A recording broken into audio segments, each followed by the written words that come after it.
नमस्कार। जो हमने पहले कहा था आखिर वो होने जा रहा है। छत्तीसगढ़ के पूर्व मुख्यमंत्री भूपेश बघेल की गिरफ्तारी की एक मजबूत तैयारी हो चुकी है। 10 मार्च की सुबह 7 बजे ईडी की 4 गाड़ियां उनके भिलाई 3 स्थित पदम नगर के मकान में जैसे ही दबिश देती है, मानो वहां पहले से कोई तैयारी कर रखी हो। उनके कार्यकर्ताओं का हुजूम उनके घर के बाहर जुट जाता है और मोदी विरोधी नारे शुरू हो जाते हैं और जल्दी से एक ट्वीट भी आता है जिसमें भूपेश बघेल समझाने की कोशिश करते हैं कि वो अब राष्ट्रीय महासचिव हो चुके हैं। वो इतने लोकप्रिय हैं कि पंजाब में जो काम कर रहे हैं कांग्रेस के लिए, उसे बाधा पहुंचाने के लिए ये छापेमारी की जाती है। इसके बाद कांग्रेस के एक और बड़े नेता है पवन खेड़ा, इनका भी एक बयान सामने आता है। संचार विभाग के कोई राष्ट्रीय प्रमुख हैं, इनकी ओर से दावा किया जाता है कि अभी संसद लगी हुई है, कई मुद्दों से ध्यान भटकाने के लिए ये छापेमारी की जा रही है। पहले कांग्रेस के नेताओं को तय कर लेना चाहिए कि आखिर उन्हें आरोप क्या लगाना है। भूपेश बघेल कुछ और कह रहे हैं, पवन खेड़ा कुछ और कह रहे हैं। इन सब बातों को जनता भी अच्छी तरह समझती है और हम भी अच्छी तरह से आगे की वीडियो में समझाएंगे।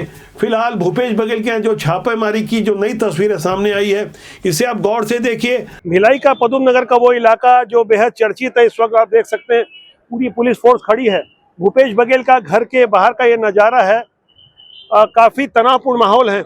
आगे मैं कुछ तस्वीरें दिखाऊंगा, आप गौर से देखिएगा और समझने की कोशिश कीजिएगा कि जो व्यक्ति 5 साल प्रदेश का मुख्यमंत्री रहा हो, आखिर क्या कारण रहा कि आज इतने व्यवस्था के साथ, इतनी सुरक्षा के बीच उसके घर में छापेमारी की जरूरत पड़ रही है।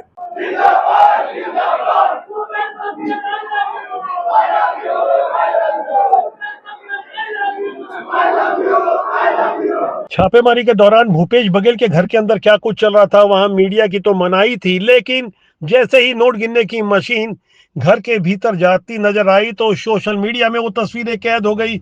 उसके बाद समझने लायक कुछ नहीं बचा था कि अंदर क्या कुछ चल रहा होगा। नोट गिनने की मशीन आखिर क्यों मंगाई गई होगी, सबको समझ में आ रहा होगा कि अंदर क्या कुछ मिला होगा। इसी तरह से कुछ और तस्वीरें बाहर आ रही है। कुछ बाहर के नज़ारे को आप देखें।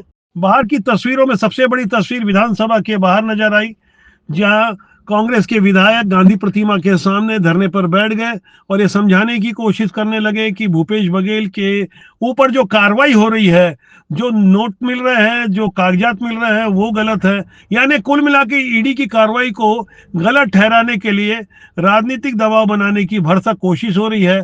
पार्टी आला कमान की पूरी निगाह बनी हुई है। ये सामने खड़ी है कांग्रेस विधायक कोटा की गाड़ी, यानी कवासी लखमा, जो इस वक्त जेल में है, और पीछे खड़ी है भिलाई नगर विधायक देवेंद्र यादव की गाड़ी, जो अभी भी जेल से छूटे हैं। इसके अलावा बीजापुर के विधायक की गाड़ी, यानी कुल मिलाकर भूपेश समर्थक विधायक अपनी वफादारी दिखा देना चाहते हैं। इस वक्त ईडी किसी की सुनने को तैयार नहीं है। अब उन कारणों को भी हम समझेंगे जिसकी आशंका हमें पहले से थी। एक मजबूत जानकारी है हमारे पास कि आखिर किस तरह से 4 मार्च 2024 को जब भूपेश बघेल नामजद आरोपी बनाए गए थे महादेव सट्टा वाले मामले में 508 करोड़ रुपए, इतने बड़े फिगर के ये एक्सटॉर्शन मनी लेने के नामजद आरोपी हैं। एफआईआर में इनका नाम है। लोग प्रश्न खड़ा कर रहे थे कि साल भर से ज्यादा समय हो गया, आखिर कोई कार्रवाई क्यों नहीं हो रही है। लो जी, अब कार्रवाई भी हो गई। अब कार्रवाई हो गई तो कारण भी गिनाने लगे।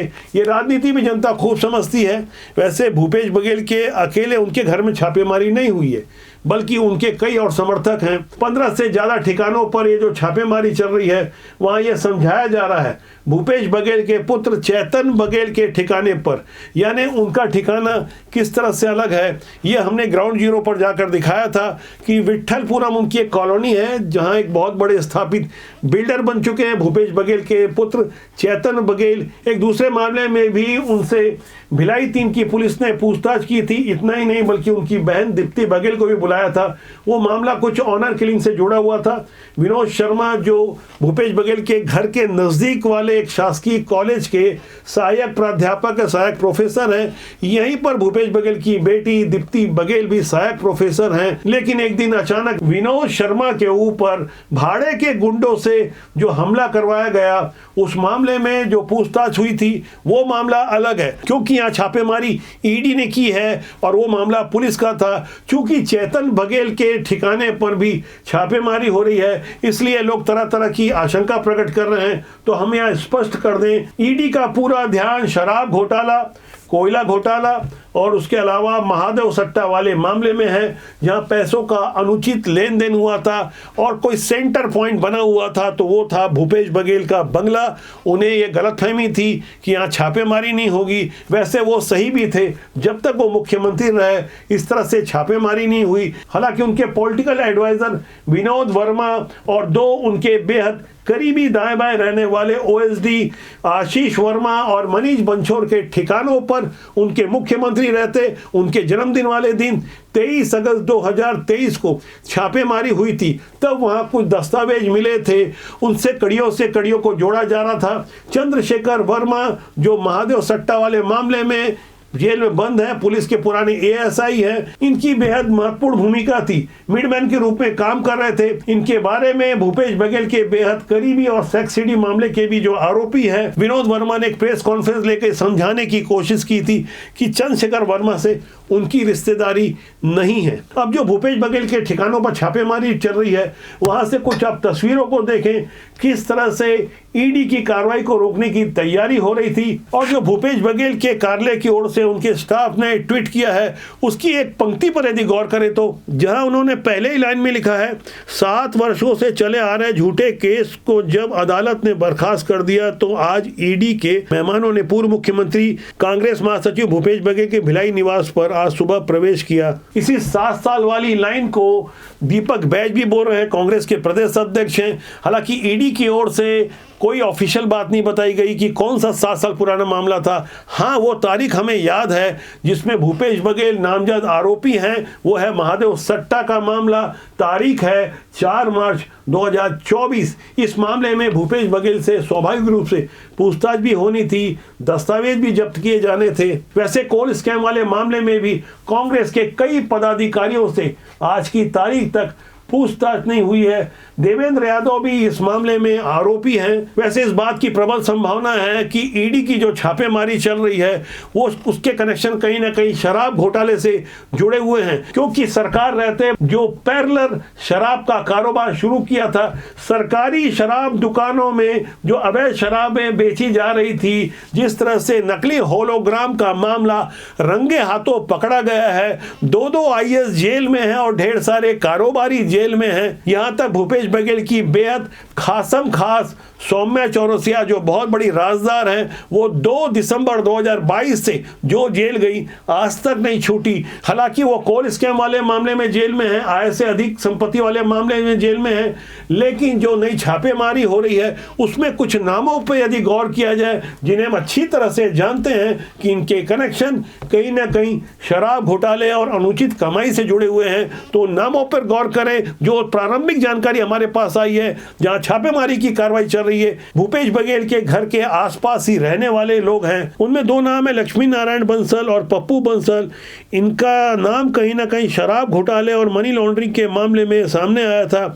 साथ ही कोल लेवी और महादेव सट्टा के ऐप से जुड़े हुए मामलों में भी कुछ लोगों के यहाँ छापेमारी चल रही है। भिलाई की पौष कॉलोनी नेहरू नगर के मनोज राजपूत, चरोदा के अभिषेक ठाकुर और संदीप सिंह के अलावा दुर्ग के राइस मिल कारोबारी कमल अग्रवाल के अलावा सुनील अग्रवाल जो सहेली ज्वेलर्स के संचालक हैं, इसके अलावा जाने माने बिल्डर अजय चौहान के यहाँ भी ईडी की कार्रवाई की जानकारी मिली है। भूपेश बघेल के घर के अलावा जिन 15 ठिकानों पर छापेमारी हुई है, उनमें 2 नाम और उभर कर सामने आ रहे हैं। भूपेश बघेल के करीबी और भिलाई जिला कांग्रेस के अध्यक्ष मुकेश चंद्राकर के ठिकाने पर भी छापेमारी हुई है। ये भूपेश बघेल के रिश्तेदारी बताए जाते हैं। इसके अलावा भूपेश बघेल के बेहद करीबी और कभी केंद्रीय सहकारी बैंक दुर्ग जिले के अध्यक्ष बनाए गए राजेंद्र साहू जो लोकसभा में कांग्रेस के प्रत्याशी भी थे, इनके यहाँ भी छापेमारी हुई है। ये भी रियल एस्टेट का काम करते हैं। कुल मिलाकर के जिस तरह से छापेमारी हुई है उससे एक बात तो क्लियर है कि ये तैयारी बहुत लंबे समय से चल रही थी, कड़ियों से कड़ियों को जोड़ा गया, और जो इनपुट सामने आया है, जिस तरह से राज उगल कर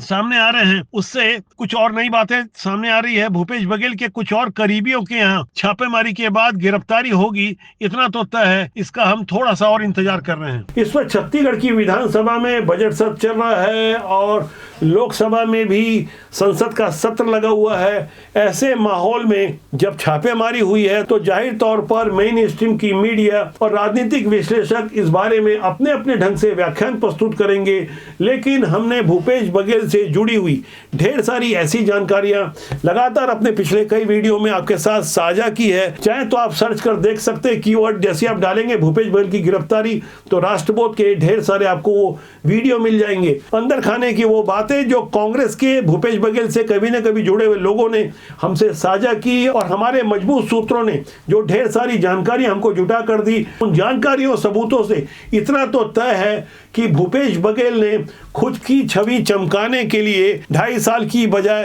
5 साल तक मुख्यमंत्री रहने के लिए जो कुछ भी प्रपंच रचा, जैसा माहौल विधानसभा चुनाव के पहले बनाया था, शायद यही कारण रहा होगा कि उस नकली माहौल के कारण सारी की सारी सर्वे एजेंसियां ये बता रही थी कि भूपेश बघेल के चेहरे पर ही कांग्रेस का शासन रिपीट होगा, लेकिन ऐसा हुआ नहीं। प्लास्टिक के फूल में सेंट छिड़क देने से वो ओरिजिनल नहीं हो जाता। फिलहाल केंद्रीय प्रवर्तन निदेशालय की ओर से जो छापेमारी की कार्रवाई की जा रही है और जिस तरह से योजनाबद्ध तरीके से एक साथ छापेमारी हुई है, उससे कई रसूखदारों के हाथ पैर फूले हुए हैं। जब ढेर सारा पैसा आता है तो उसे इन्वेस्ट करने के लिए एक सुलभ साधन होता है कि प्रॉपर्टी में इन्वेस्ट किया जाए। यही कारण रहा होगा कि अजय चौहान जैसे एक बड़े बिल्डर के कनेक्शन भी क्या भूपेश बघेल से और उस कनेक्शन के जब सबूत सामने आते हैं तभी ईडी को छापेमारी करनी पड़ती है। वैसे अजय चौहान कई और मामलों में चर्चित रहे हैं। हमारे पास जो जानकारी उसके अनुसार भूपेश बघेल के पुत्र चेतन बघेल जो खुद भी एक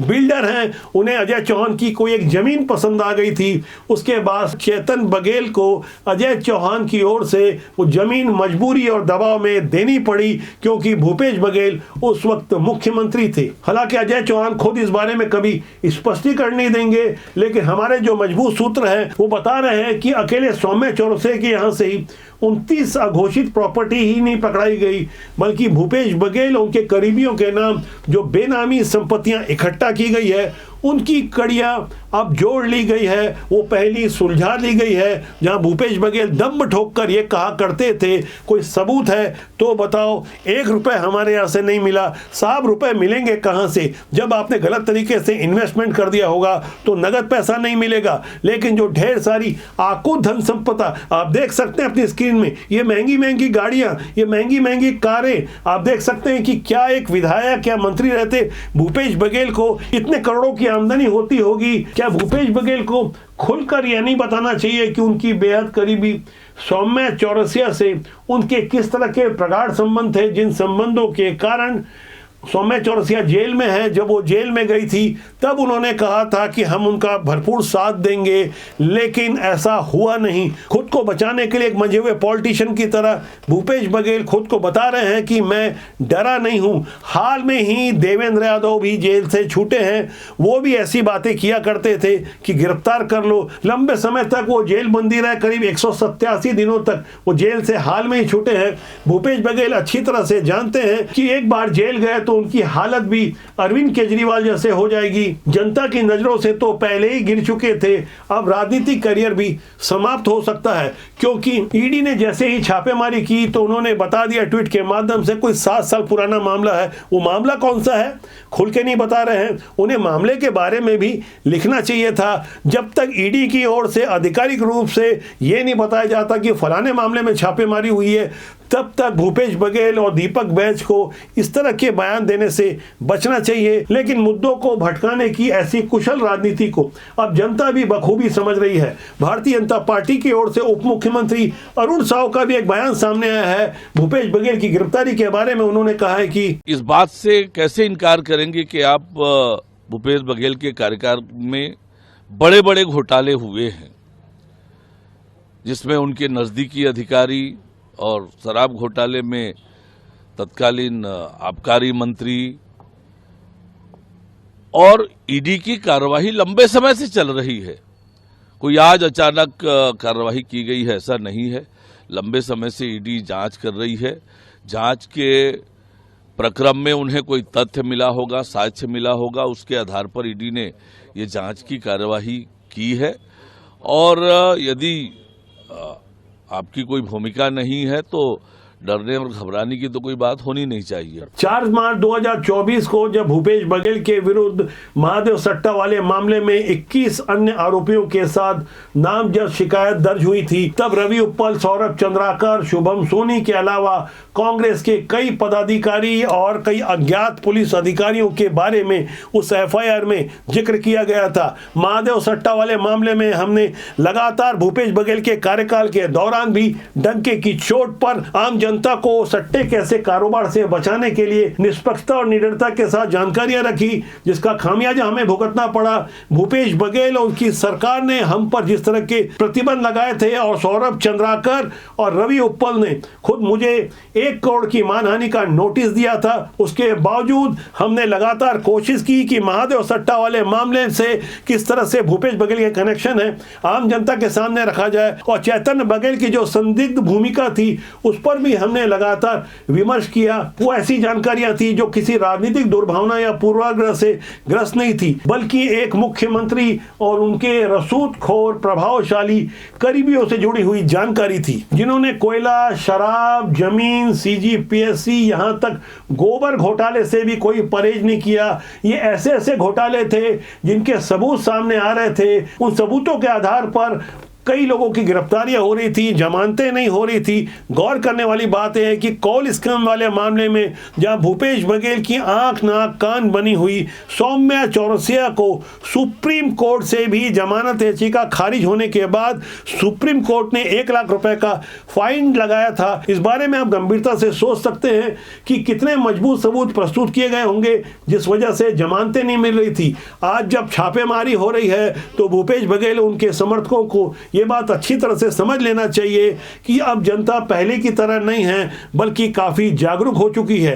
सोशल मीडिया के दौर में खूब सारी जानकारियां, खूब सारे इंफॉर्मेशन, खूब सारे लोगों से हमें मिल रही है, खूब सारा प्यार और अपनापन मिल रहा है। उन्हीं की शुभकामनाओं से आज हम सुरक्षित हैं। दबाव में ना हम झुकेंगे, ना हम रुकेंगे। सच्चाई के साथ देश और समाज के हित में राष्ट्रबोध का यह मिशन जारी रहेगा। बहुत जल्दी एक बड़ा खुलासा मैं और करने जा रहा हूं। मेरा आपसे आग्रह है कि आप चैनल को देखें और अच्छे लोगों को राजनीति में आने दें, उनको प्रमोट करें, अच्छे लोगों का साथ दें, क्योंकि हमारा मानना है राजनीति बुरी नहीं होती है, उसमें काम करने लोग अच्छे या बुरे होते हैं। तो आज के लिए इतना ही। बहुत जल्दी मेरी आपसे फिर मुलाकात होगी। नमस्कार।